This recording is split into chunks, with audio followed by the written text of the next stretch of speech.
Ladies and gentlemen, from 2026, Toyota will compete in the pinnacle of Australian motorsport, supercars.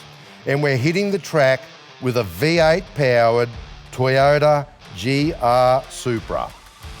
And with those words, Toyota Australia CEO Sean Hanley announced the news that Supercars Australia was just dying to hear.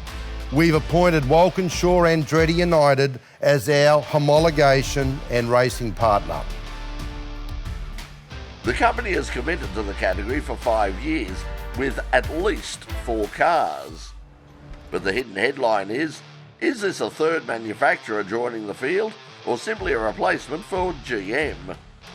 With no suitable car for sale in Australia and the future of the Cadillac brand down under firmly based around SUVs, one would have to ask the question, will the traditional Ford versus GM battle soon be replaced by Ford versus Toyota?